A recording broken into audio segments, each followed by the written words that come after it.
Hola hermanos, para mí es un placer poder saludarlos por este medio. Tenemos un día más para poder conocer a este Dios que nos llamó a salir de las tinieblas y habitar en su luz admirable. ¿Sí? Mi oración en este día es la que Pablo oraba en Efesios 1:17, ¿sí? Pidiendo que el Dios de nuestro Señor Jesucristo, el Padre de la Gloria, nos dé conjuntamente a todos nosotros un espíritu de sabiduría y de revelación en un mejor conocimiento acerca de Él, acerca de su persona, ¿sí? Nuestra vida, Cristo, no está sujeta a absolutamente ninguna circunstancia, sino que Él es el mismo ayer, hoy y por los siglos. Esa es nuestra esperanza, ¿sí? Así que Dios les conceda y nos conceda más gracia y paz a medida que vamos creciendo en el conocimiento de Él. Es una buena oportunidad que estamos teniendo para descubrir la grandeza de aquel que nos habita. Así que les invito a poder compartir del pan de vida, que nos podamos disfrutar en este día y ser llenos completamente de aquel que lo llena todo en todo. Les mando un abrazo fuerte y espero pronto poder verlos.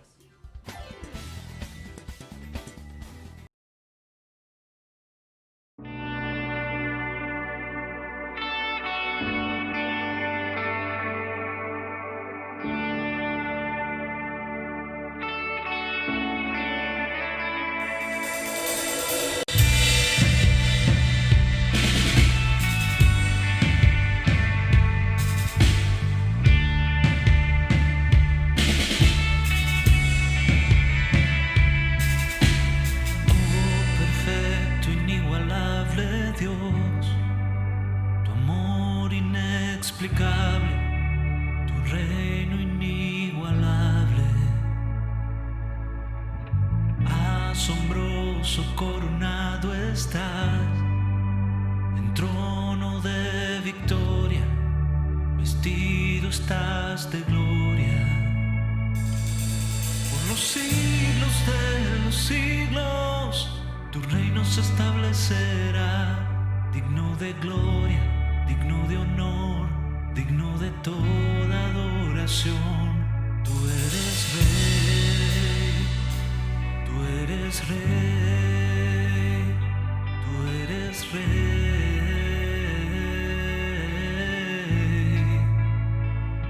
tú eres rey, tú eres rey, tú eres rey.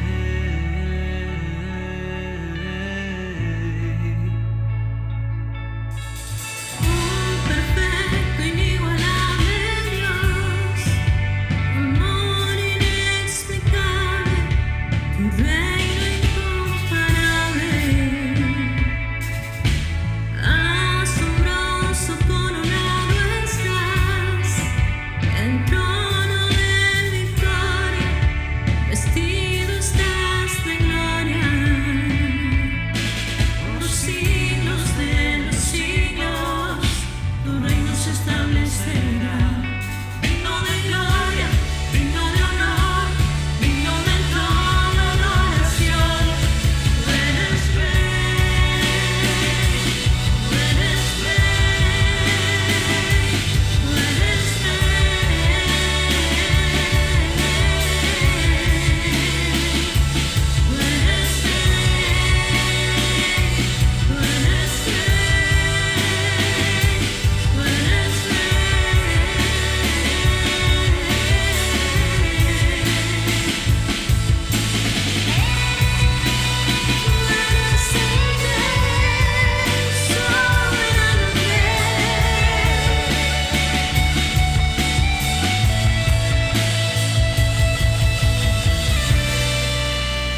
Hola querida Iglesia Puerta del Cielo, nos vemos otra vez, bueno, por este medio. La última vez fue estando yo en España y ahora estoy aquí en La Plata, yo iba a decir Alicante, Trelew, cualquier lado, no, estoy en La Plata y con una tercera cancelación, así que no sé cuándo voy a viajar a Trelew. Hace un rato tuve que volver a renunciar a todo y por eso creo que el mensaje que yo quiero compartirles, que ya el otro día, cuando surgió la primera o la segunda cancelación la semana pasada para viajar el 13, y ahora se canceló el 19, vino esto porque al principio cuando todas las cosas suceden emocionalmente uno se descontrola. Bueno, a lo mejor ustedes no, pero yo me puedo descontrolar con todo esto de meses que estoy haciendo. Entonces en el primer momento cuando supe que el 13 se cancelaba me enojé, me quejé y como yo siempre digo ese es mi primer momento, pero el asunto es que hacemos con el segundo momento, porque el primer momento nos pasa a todos, el asunto es que no perdure y se haga algo tan fuerte que después nos amargue y nos lleve realmente a vivir con ansiedad, con inquietud y con preocupación. Entonces cuando yo me escucho, porque es bueno escucharse, cuando yo me escuché le pedí perdón al Señor porque dije, Señor, yo no me puedo quejar, quiere decir que todos estos meses que yo pasé en España no aprendí nada. Entonces le pedí perdón al Señor y pedí que Él me ayudara y me guiara en todo lo que tenía que ser y entender que aunque uno a veces no entiende, valga la redundancia, que hay propósito, aunque uno no los vea en el momento. Pero bueno, vino este texto que yo quiero compartir, esta palabra que quiero compartirles y que ayer cuando me volvieron a cancelar para el 19 se hace cada vez más patente. A lo mejor el mensaje no es para ustedes, era para mí, pero bueno, es palabra de Dios y nos va a ayudar a todos. Está en 2 Corintios 6 del 13 en adelante y voy a leer algunas cosas. Yo le puse un título a esto y ¿es posible mantenerse agradecidos y gozosos en medio de toda situación? Bueno, Alicia, vamos a ver si es verdad. Así que el Señor nos ayude. Pablo escribe en Corintios, y yo voy a leer una parte interesante hasta llegar el texto exacto.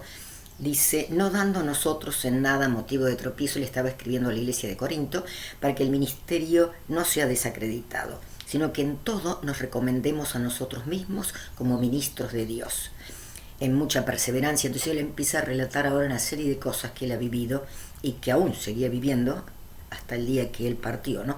En mucha perseverancia, en aflicciones, en privaciones, en angustias, en azotes, en cárceles, en tumultos, en trasbajos, en desvelos, en ayunas, en pureza, en conocimiento, en paciencia, en bondad, en el Espíritu Santo, en amor sincero, en la palabra de verdad, en el poder de Dios, por armas de justicia para la derecha y para la izquierda, en honra y en deshonra, en mala fama y en buena fama, como impostores pero veraces, como desconocidos pero bien conocidos, como moribundos, y aquí vivimos, como castigados pero no condenados a muerte. Bueno, yo no sé usted, yo no he estado ni estoy en medio aún de mis situaciones en esa profundidad, en esa situación tan fuerte que él le tocaba vivir.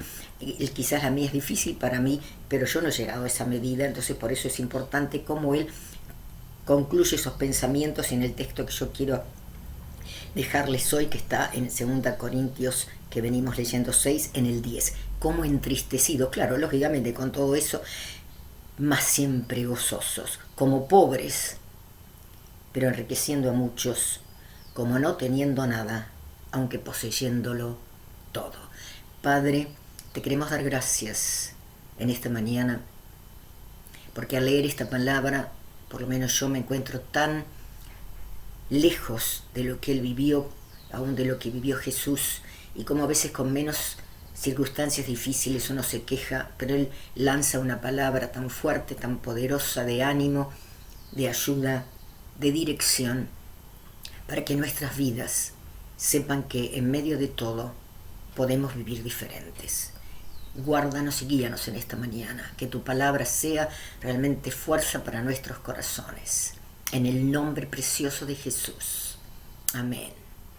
Muy bien, algunos propósitos que yo tengo para compartir en esta mañana esta palabra, y dice, quiero decirles que quiero dejarles a ustedes y a mí entender que el Evangelio es poder de Dios para enfrentar cualquier situación.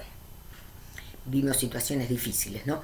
Reconocer nuestras limitaciones y debilidades. Yo tengo muchas, no sé ustedes, pero en rendirlas al Señor para que Él nos fortalezca. El otro propósito, habría muchos más, ¿no? Pero rechazar todo lo que me quiere limitar y frenar en el crecimiento espiritual. Lo que yo vivo, como lo que tú vives, y en días como estos, hay una función que el enemigo tiene con todo lo que sucede a nivel mundial y aún más cercano a nivel nuestro. Limitarnos, frenarnos, que el crecimiento se detenga. Y eso es algo que nosotros tenemos que rechazar. Entonces, algunas cosas para ponernos en onda, podemos decir en onda, o en ubicarnos la situación, el momento en que esta carta es escrita, como dijimos, la escribe Pablo, él la escribe, y la escribe en griego. Recuerden que ya, aunque el Evangelio había salido de Israel, de Jerusalén, había corrido por el mundo, el griego un idioma que era universal, entonces llegaba a todos. Probablemente estaba en Macedonia cuando él escribe esta carta, y sería entre el 54 y 57 después de Cristo. Es más o menos para orientaros. Él tiene un tema principal, que si usted lee la carta, y aún como veníamos leyendo antes de llegar al texto que yo les estoy dejando, él tenía un pensamiento muy claro. Estaban atacando su ministerio, su apostolado, entonces él de alguna manera, aunque muy sabiamente, está tratando de vindicar de que su ministerio quede claro de el trabajo que él ha hecho, cómo lo ha hecho, y sobre todo que nunca ha buscado nada ni de ellos ni de nadie, ¿no? Entonces eso es importante. Había muchos que querían desacreditarlo. Dice que es una de las cartas, esto es algunas cosas que yo saqué de un comentario, es una de las cartas más personales de Pablo, en las que él abre su corazón, su pasión, su preocupación por la iglesia, el gran deseo de que ellos fueran bendecidos. Sobre todo, él tenía una pasión por la iglesia y por el reino de Dios impresionante. Por eso vemos esto, ¿no? Por eso en el versículo 11 del mismo capítulo dice: nuestra boca, oh Corintios, os ha hablado con toda franqueza, nuestro corazón se ha abierto de par en par. Qué tremendo, ¿no? Él abre su corazón a una iglesia que aún en ese momento estaba criticándolo, no todos probablemente, porque siempre sabemos que no son todos, pero que pueden influir en la mayoría y afectar, ¿no? Entonces eso es importante. Dice que en medio entre las dos epístolas que él dirige a los corintios, él hace un viaje, él va allí. Y aunque se producen cambios importantes, porque es interesante, ¿no? Se producen cambios entre la primera y la segunda, y cosas que cambian, porque ellos cambian su actitud, como también cambia uno de los problemas que Pablo estaba atacando. Entre todas las cosas que había en Corinto, en la iglesia, una iglesia poderosa, llena del Espíritu Santo, con todos los dones, pero por eso vemos que los dones y son hermosos, son regalos de Dios, pero no cambian a las personas si no le permiten al Espíritu Santo producir el fruto de Cristo. Entonces ellos estaban llenos de dones, pero el fruto por ahí lo habían perdido en algunos casos. Entonces había pecados que se estaban cometiendo allí, muy serios, que son pecados y cosas que pueden suceder hoy mismo, que pueden estar mucho más para nosotros, con tanta información, a veces hasta más comunes. Pero entre una carta y otra, y la visita de Pablo, él también él logra, y con la ayuda del Señor, que algunas cosas cambian, ¿no? Aunque él escribe después en 2 Corintios, y agradeciéndoles a ellos por haber solucionado algunas cosas, una de las cosas importantes que nosotros encontramos como propósito en esto es querer corregir, Pablo siempre quería corregir, como para hablarle a Tito y en otras cartas, corrigiendo lo deficiente, no para buscar nada personal, sino para que hubiera cambios en nuestras vidas, en las vidas de ellos, y hoy al leerla nosotros que sean cambios también para nosotros, ¿no? Pero es interesante todo lo que él hace y todo lo que él aún manda la carta con Tito. Tito le trae buenas noticias, parece que la gente había cambiado y cosas interesantes. Pero fíjense que es importante que una de las cosas que se le llama a esta carta es la carta de las lágrimas. Hay una parte donde él dice: por la mucha tribulación y angustia del corazón os escribí con muchas lágrimas. Él la considera, como digo, la carta de las lágrimas. A veces cuando nosotros pensamos me recordaba en este momento, ni siquiera lo tengo escrito, cuando se piensa en Jeremías, se le dice el profeta llorón, porque él lloraba mucho. Ahora acá como Pablo, comparándoles una cosa que me vino ahora, ¿no? Nunca ellos lloraron, porque Jeremías no lloró por sus asuntos, sino que él lloraba al ver a su pueblo tan lejos de Dios, y su corazón se conmovía en mis entrañas, decía Jeremías en la carta, allí en su palabra, en la palabra profética que le da Israel. Y acá vemos a Pablo llorando también, no llorando por sus necesidades ni por sus preocupaciones, sino por la iglesia de Dios, una iglesia que estaba en aflicción, en pecado, y también escuchando a otros que no debían. Por eso él en algunos momentos dice: toleradme esta locura, y él defiende su apostolado, ¿no? Porque ve la gran necesidad, cómo ellos se habían olvidado, ¿no?, del nacimiento que tuvieron. Habrá muchos padres después, pero hay uno que los engendra, que los concibe, y que es el apóstol Pablo, ¿no? Y eso es maravilloso, saber que él en alguna manera, los de Corinto en algún momento reaccionaron y entendieron, y como les dijo, le decía Tito, le dijo: trae buenas noticias, el arrepentimiento, del cambio de actitud y de otra vez volver a ellos, ¿no? Entonces todo esto es más o menos para ubicarnos cuál era la situación. Él no estaba en una buena situación.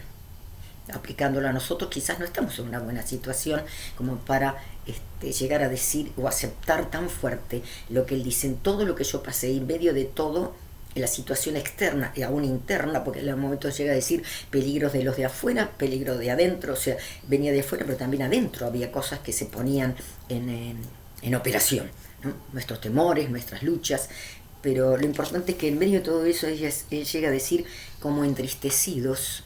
O sea, la tristeza puede estar, el llanto puede estar, pero dice: más siempre gozosos. Eso es lo que parece una contradicción, pero que tiene que ser una realidad. Lo fue para Pablo, lo tiene que ser para nosotros, ¿no?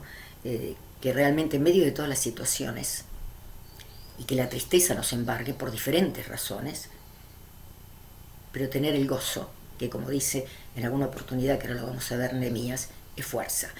Pero dejando un poco a Pablo, también en el Antiguo Testamento nosotros encontramos a hombres como David, que muchas veces yo lo he compartido. David enfrentó también guerras, persecuciones, como Pablo, persecuciones de su propia familia, persecuciones de Saúl, persecuciones de sus enemigos, enfermedad, muchas cosas.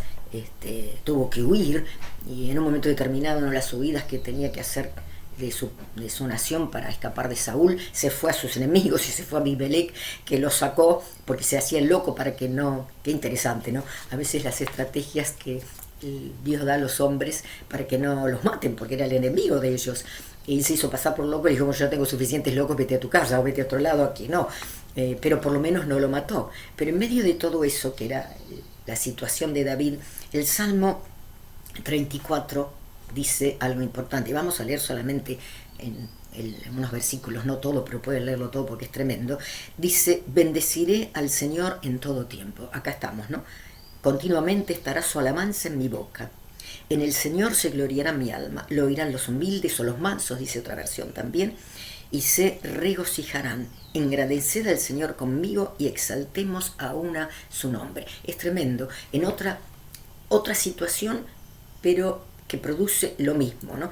La preocupación, el dolor, la tristeza, pero él dice: voy a bendecir al Señor. Entonces acá lo que encontramos, que no solo pensaba en su propia vida y su propia actitud, sino que lo lleva más adelante, ¿no? Una vida transformada hace que su actitud lleve gloria al Señor a través de su vida, de su alabanza, perdón.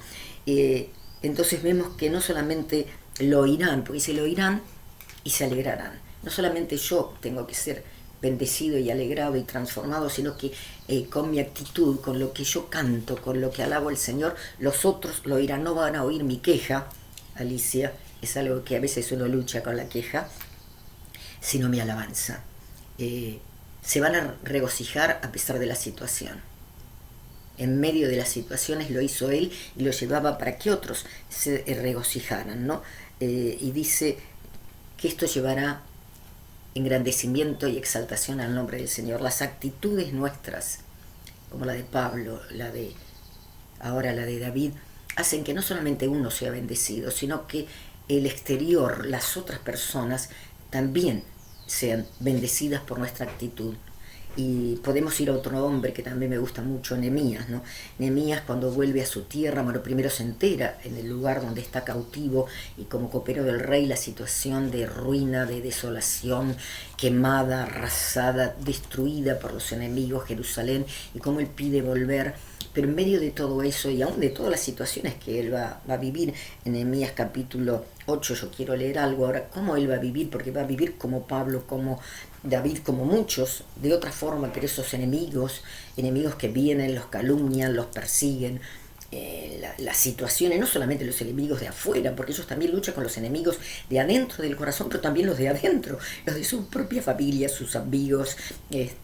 Le mandaban, en el caso de Nehemías, le mandaron falsos profetas para que hicieran tener temor y él huyera. Por eso él llega a decir: un hombre como yo no va a huir, no me voy a esconder, acá estoy, tengo una gran obra para hacer. Pero el capítulo 8, 10, hay una parte donde ellos están leyendo, después que edifican el muro, en medio de toda tanta persecución edifican el muro, y en 52 días lo terminan, algo extraordinario, sus enemigos son realmente avergonzados. Entonces vuelven a leer la palabra, porque ellos estaban así, el pueblo de Israel, a causa de su pecado. Nosotros no podemos decir que quizás estemos así por nuestro pecado, o sí, no lo sabemos, yo no lo sé, no lo puedo decir, pero sí que estamos en una situación de dificultad y tenemos que volver, como hicieron ellos, a la verdad, a la palabra. Ellos volvieron a leer la palabra, una palabra que Dios les había dicho y que por causa de desobedecerla, ellos fueron llevados cautivos. Ahora estaban allí. Entonces vuelven a leer la palabra. Claro, al leer la palabra, que estaban así por su pecado, por la rebelión de sus padres, de sus príncipes. Entonces eso produce un dolor en el corazón cuando leen la palabra. Pero allí tenemos en el verso, en Nehemías 8, dice: también les dijo en el verso 10: id y comer grosura, bebed de lo dulce. Ellos mandan raciones a los que no tienen nada preparado, porque este es día santo al Señor, para que no os entristezcáis. Ellos estaban llorando, entonces no se entristezcan. Yo se lo voy a ir ya parafraseando para avanzar. Entonces no se entristezcan, no lloren, coman, beban, den gracias a Dios, se han arrepentido, ahora el Señor está con ustedes, y no solamente sean bendecidos ustedes, tomen de lo que tienen, den a otros que a lo mejor no tienen preparado, compartan, bendigan. Entonces ellos vemos que sale no solamente una situación personal, sino que también de una situación nacional. Ellos como nación estaban enfrentando todo esto, y ellos logran, por la gracia y la misericordia de Dios y el arrepentimiento de sus corazones, salir, influir también en otros, afectan, animan a que bendigan a otros. Cuando uno es transformado en medio de las tristezas, uno puede manifestar el gozo de Dios, que es lo que va a decir aquí. El gozo del Señor es nuestra fuerza. El gozo no es solamente reírnos, uno puede estar entristecido por las situaciones, puede tener lágrimas en los ojos, pero le dice: no lloren, porque el gozo del Señor es vuestra fuerza. No le está diciendo que se va a convertir en vuestra alegría, pero sí se va a convertir en la fuerza que les va a permitir avanzar y salir para adelante, ¿no? Entonces eso es tan maravilloso, ¿no? En días como estos, que muchos corazones pueden estar entristecidos por las situaciones que viven, que saber que el gozo del Señor es fuerza, no solamente es risa, es fuerza, la fuerza para continuar, para avanzar. Pablo mismo va a decir también en otro momento, en 1 Tesalonicenses 5:16, estad siempre gozosos. Alicia, en estos días hay que estar gozosa. Orad sin cesar, dar gracias en todo, porque esta es la voluntad de Dios para con vosotros en Cristo Jesús. Difícil, pero no imposible. Es posible, con la ayuda de Dios. Hay un salmo, el Salmo 105, que es de un salmista desconocido. Hay salmos que son de David, otros son de Coré, otros son de diferentes salmistas. Aún Moisés escribió uno, pero hay algunos que son de desconocidos, no dice su autor. El Salmo 105:43 dice que Dios, sacó a su pueblo con alegría y a sus escogidos con gritos de júbilo. También les dio las tierras de las naciones, poseyeron el fruto del trabajo de los pueblos, a fin de que guardaran sus estatutos y observaran sus leyes. Dios, en medio de tanta situación que ellos vivían, cómo los saca de Egipto, cómo los mantiene en el desierto, y lo saca con alegría. La alegría, como yo digo, no siempre, y el grito de júbilo es porque uno esté con todo bien. No, es la actitud de reconocer que Dios hasta aquí nos ha traído, hasta aquí nos ha bendecido, y por eso alabamos, cantamos y gritamos al Señor, porque Él es el que nos ha sacado de todo lo que vivíamos, ¿no? Y la palabra nos inspira a mantenernos en una actitud de gozo, de una situación difícil que puedas estar viviendo cada uno de nosotros, que lo natural nos pueda ser difícil, pero que la actitud del corazón sea, aunque entristecido por la situación, gozoso en el espíritu, porque el gozo es lo que me va a dar fuerza, ¿no? Y Pablo sigue diciendo, ¿no? Como pobres vas enriqueciendo a muchos. Los días que vivimos, no solamente en Argentina, bueno, nosotros podemos hablar porque estamos aquí, pero es una situación mundial, pero lo trasladamos también a nosotros. La economía del mundo está siendo sacudida por esta pandemia, por situaciones que los gobiernos aprovechan. Bueno, uno puede decir tantas cosas, pero que no nos interesan ni vamos a entrar. Pero sí que nosotros vemos que desde el principio de la palabra, desde el Génesis hasta el Apocalipsis, Dios habla de la prosperidad. Dios habla de que a pesar de que nosotros estemos en diferentes situaciones, somos prósperos. Y la Biblia nos enseña que la prosperidad no es solamente, porque hay una teología de la prosperidad, no solamente tener dinero, y entonces estoy tranquilo o tranquila, no solamente tener salud, gloria a Dios si la tenemos, pero algunos por diferentes razones no la tienen. Pablo mismo no la tenía en algunos momentos. No es solamente tener que todas las cosas vayan fáciles. La prosperidad no es decir, todo está bien, soy próspero. La Biblia habla de una prosperidad diferente. La prosperidad del cristiano va mucho más allá. Porque Jesús mismo va a decir, Mateo 6:33, bueno, ustedes tienen necesidades, ustedes tienen preocupaciones económicas, que la comida, que el vestido, que aquí. Muy bien, son necesidades lógicas y naturales, pero ustedes no se queden en esas cosas. No, ustedes levanten la mirada, dejen las añadiduras, porque eso vendrán. Dejen las añadiduras y miren para arriba, busquen el reino. Porque yo creo que la riqueza, la prosperidad para nosotros como cristianos, la palabra nos enseña que es Cristo. O sea, si está Cristo en nuestro corazón, nuestra vida está enriquecida. Quizás podemos ser pobres, entre comillas, de diferentes cosas. Yo me acuerdo que yo era chica, porque uno para la pobreza, para uno tiene diferentes significados. Cuando yo era chica, pensaba que era pobre, porque me parecía que mis juguetes, que mi papá me compraba, que nunca me faltaron, gracias a Dios, los otros tenían juguetes mejores. Entonces a mí me parecía que yo era pobre. Fíjense qué idea, ¿no? Uno tiene ideas insólitas de la pobreza. La pobreza es mucho más grave que no tener algo, o un juguete mejor, o una ropa mejor, o una comida mejor. Eso, gracias a Dios que lo podamos tener, porque Él dice que el pan nuestro cada día el Señor lo va a dar. Lo importante es que la riqueza es Cristo. Cristo en nosotros es la esperanza, es la riqueza, la vida de Dios. ¿Por qué? Porque Él se hizo pobre siendo rico por amor a nosotros. Entonces nuestra mayor riqueza, aunque no tengamos, no es la economía. Claro que nos gusta y estamos más contentos cuando la tenemos. Muy bien, vamos a procurar que trabajar, y eso es lo que tenemos que hacer para estar bien. Pero recordemos que esa no es la verdadera prosperidad. La prosperidad está en el alma, como Juan le va a decir, que prosperes en todo, pero así como prospera tu alma. Porque a veces podemos tener y acá no. Entonces, eso es interesante. En 2 Corintios 8:9, Pablo dice, porque conocéis la gracia de nuestro Señor Jesucristo, que siendo rico, sin embargo, por amor a vosotros, se hizo pobre, para que vosotros, por medio de su pobreza, llegaras a ser ricos.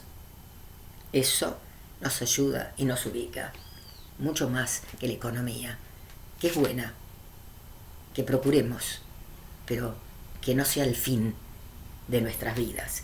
Porque aún Filipenses, y yo lo voy a leer rápido, hacerlo rápido, en 2:5 dice, haya pues en vosotros este mismo sentir que hubo en Cristo Jesús. O sea, acá vemos, y yo lo voy a no leer ahora, pero usted lo puede leer, que Él dejó la gloria, la riqueza que nosotros no conocemos, que no entendemos. Nosotros entendemos en parte, como dice Pablo, en parte conocemos porque no tenemos la profundidad de lo que Él dejó hacia arriba.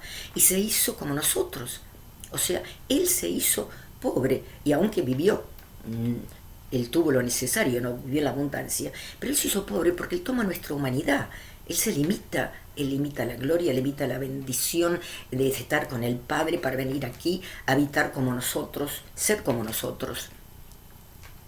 Pero dice que él no estimó todo eso, lo hizo por amor a nosotros, se empobrece, se limita para venir acá. Es lo que dice Filipenses 2.5, que yo lo quiero pasar para ir adelantando, ¿no? Pero usted lo puede leer, probablemente lo tenga allí después escrito, ¿no? Entonces eso es importante, que aunque no tengamos como pobres, estamos enriquecidos y también enriquecemos a otros, porque eso es lo que Pablo entendió, ¿no? Y lo vivió, porque en otra carta Pablo dice en Filipenses 4.10, cuando él había tenido necesidad y la gente de la iglesia le manda ofrenda a él le dice, bueno, yo no es que busque para mi provecho, sino para vuestra bendición, pero lo importante, Filipenses 4.10, yendo más adelante, dice, bueno, ustedes no me mandaban porque no tenían la oportunidad, pero fíjense lo que él habla de él, frente a no tener, no que hable porque tenga escasez. Y acá está la clave, pues he aprendido a contentarme. Ay, que el Señor nos ayude a nosotros. Cualquiera que sea mi situación, sé vivir en pobreza. Hay que saber vivir en pobreza con gozo, con contentamiento, con seguridad.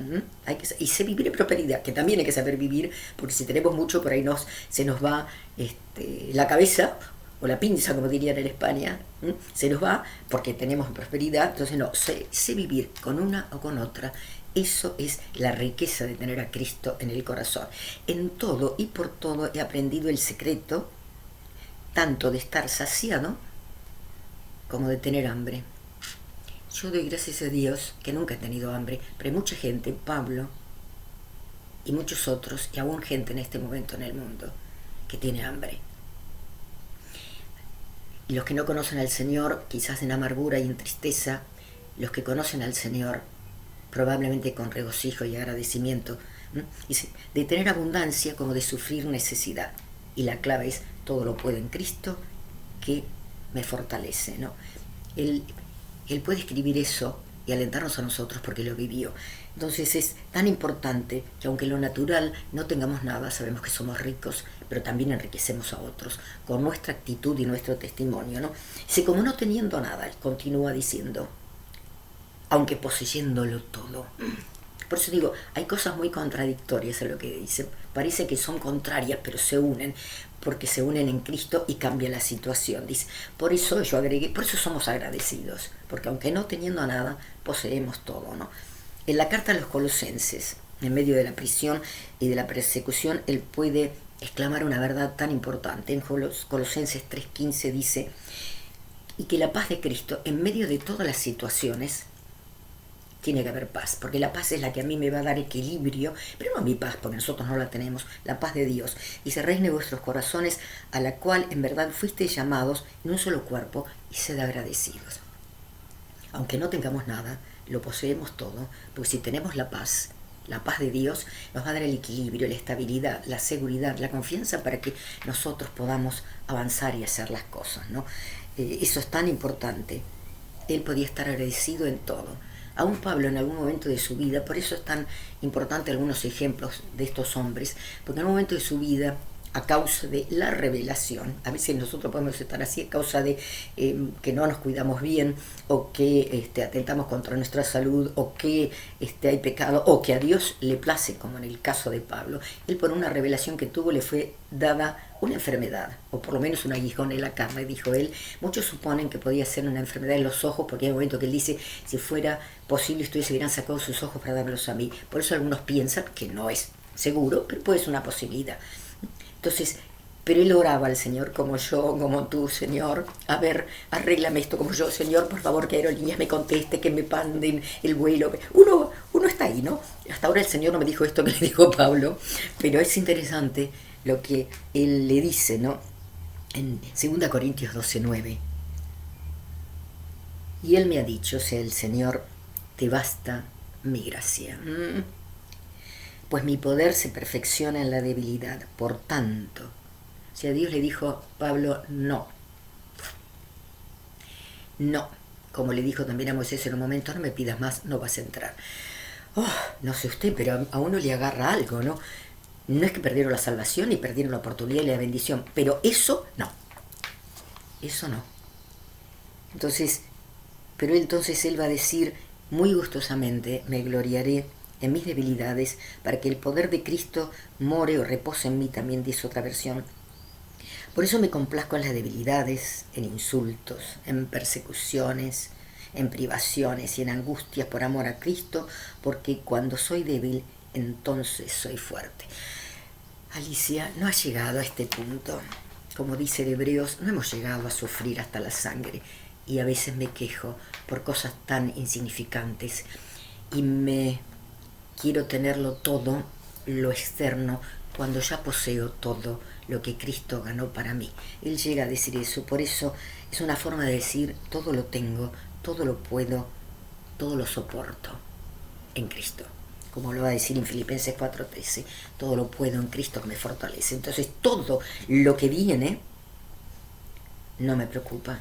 Sí, me puede sacudir, voy a orar para que a lo mejor cambie, pero así todo, yo me complazco. Que el Señor me ayude a mí, te ayude a ti a estar contentos y aceptar con complacencia, no con resignación. Cuidado, hay gente que dice que resignadamente, la Escritura no habla de resignación, habla de paciencia. Pacientemente, dice el salmista, esperé en el Señor. O sea, con paciencia, no con resignación. La resignación a veces es morder los dientes y decir, bueno, ¿qué va a hacer? Es lo que me tocó y lo tengo. No. Es aceptar de buen grado, como dice él, disfruto, me complazco, lo acepto con gozo, porque aunque no tengo nada, poseo todo. Porque en Cristo está nuestra mayor herencia y posesión, ¿no? Quizás haciendo una conclusión rápida, ¿no? Volviendo a David.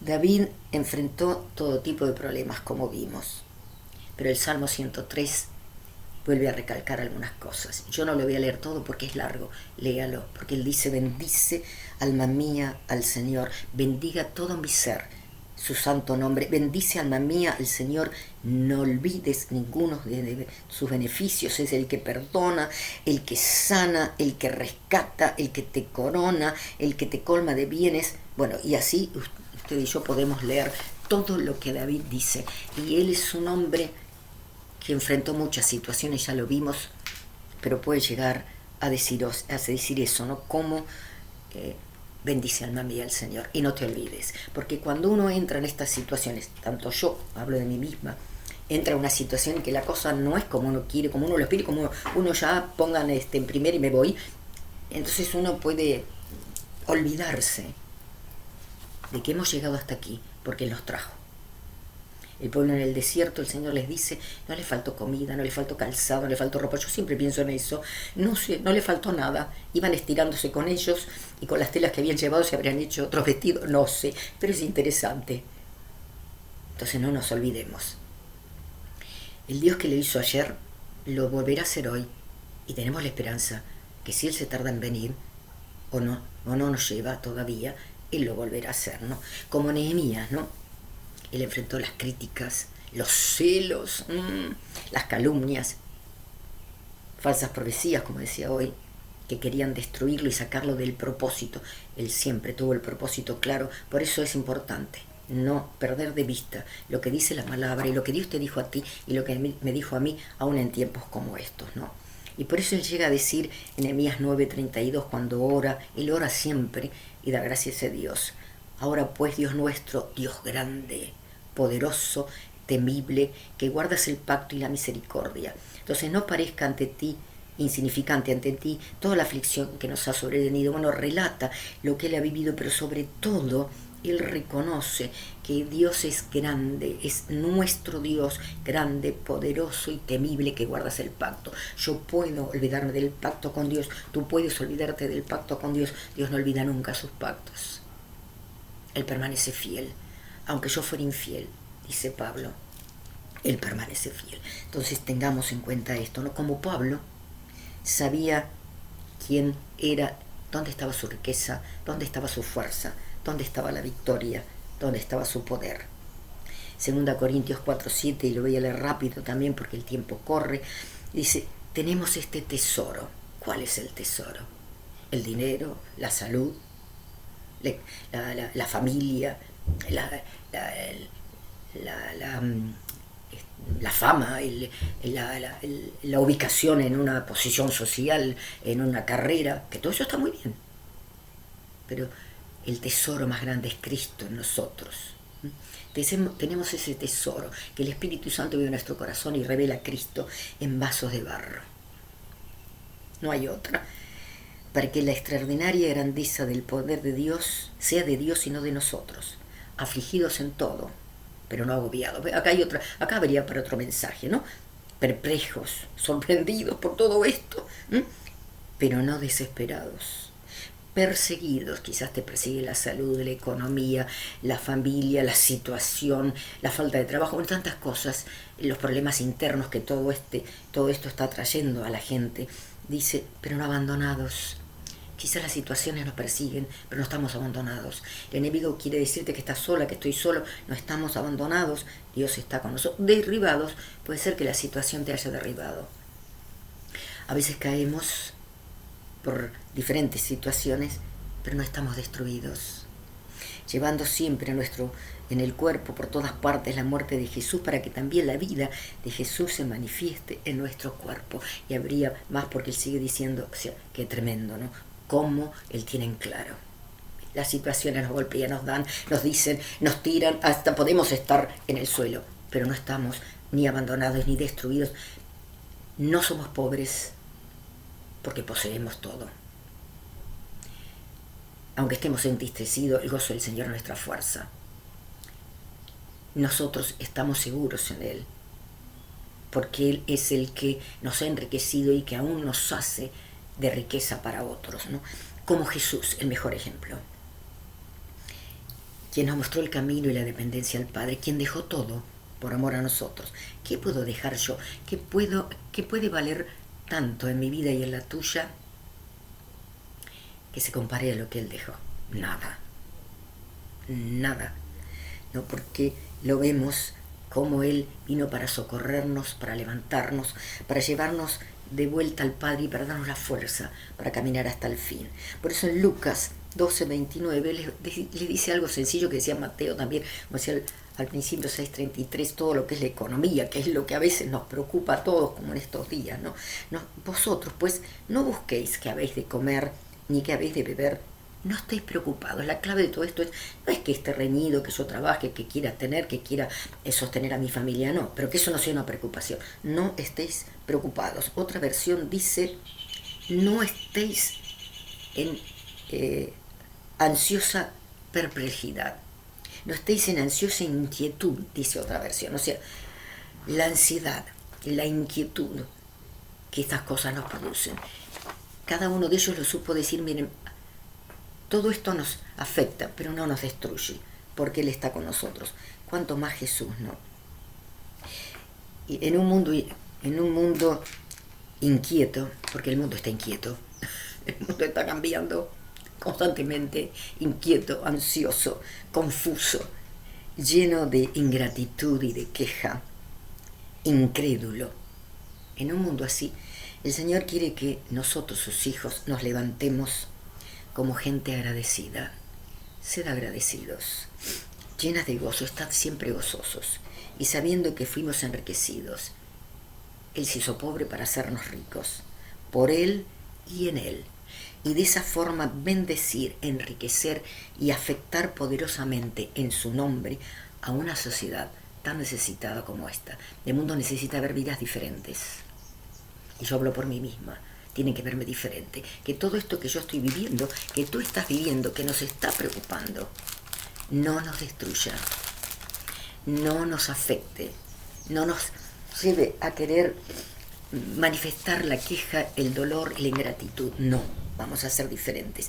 Y termino con este texto que Pablo también habla en Filipenses, capítulo 2, cuando está hablando de cómo debe ser nuestra vida. Él dice algo y que podría ser la síntesis de todo esto, ¿no? Dice que nosotros, Dice, porque si así que amados míos, tal como siempre habéis obedecido, no solo como en mi presencia, sino ahora también en mi ausencia, cuidad vuestra salvación. Y dice, para que seáis irreprensibles y sencillos, hijos de Dios, sin tacha, en medio de una generación torcida y perversa, en medio de la cual resplandecéis como luminares en el mundo. Cuando Pablo escribió esto, los hijos de Dios, los cristianos como tú y como yo, morían en los jardines de Nerón y de otros emperadores, colgados en palos en sus jardines, los prendía fuego y eran antorchas vivientes. O sea, resplandecéis como luminares. A veces uno lee los textos, parecen tan bonitos, pero no, necesitamos saber que como Jesús y como cada uno de ellos aprendieron a entender estas verdades. Yo las necesito aprender en los días en que vivo. Sed agradecida, está de siempre gozosa y sabiendo que he sido enriquecida, que poseo todo aunque no tenga nada, porque en Él estamos completos, estamos plenos y por eso damos gracias a Dios, no quejándonos. La situación es difícil, hermanos. Yo vivo la mía muy pequeña, muy insignificante quizás para otras situaciones, pero como es la mía la que me duele, a ti te duele la tuya. Pero que el Señor nos encuentre agradecidos, gozosos, plenos y ricos, sabiendo que tenemos herencia, no solamente en el cielo, ya la tenemos en la tierra. Padre, te damos tantas gracias en esta mañana. Pedimos que tu Espíritu Santo, en medio de una situación en que vivimos, un mundo oscuro, que todos los días está cambiando, es inestable, es confuso, que trae confusión a la gente, que trae preocupación, inquietud, no nos afecte. Que en el primer golpe sí quizás seamos sacudidos, pero que sepamos que somos como árboles plantados, arraigados en tu palabra. Entonces cuando viene el viento, cuando viene toda la situación, nuestro árbol se va a mantener fuerte porque está arraigado en la palabra, en las corrientes de las aguas, que es la palabra de Dios, y donde hombres como estos, y aún sobre todo el ejemplo que sobre todos los ejemplos que Jesús nos enseñó a buscar las cosas de arriba, a entender que tenemos que ser agradecidos, que tenemos que ser gente gozosa en medio de las lágrimas y de la pérdida, tener el gozo porque es la fuerza en mi interior que me levanta, me pone en pie y me hace avanzar. Y que aunque no tenga nada, lo poseo todo, porque en ti tenemos herencia. Pídeme y te daré como herencia a las naciones. Todo nos pertenece, aunque no lo tengamos, ni en nuestra cuenta bancaria, ni en nuestra casa, ni en nuestro bolsillo. Todo es de Dios y todo es nuestro. Ayúdanos a vivir de esta manera y a manifestar la luz de Cristo en todo lugar, en un mundo quejoso, desagradecido e ingrato, y que él piensa que el poder está en el dinero, en lo que tengo, cuando nosotros sabemos que está en lo que tengo, que es Cristo en mí, esperanza, riqueza, vida y libertad. En el nombre de Jesús. Amén. Señor les bendiga.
se podrá igualar a tu poderío y tu majestad. Eres principio y eres final, y para siempre tú reinas. No, nadie jamás se podrá igualar a tu poderío y tu majestad. Eres principio y eres final, y para siempre tú reinas. No,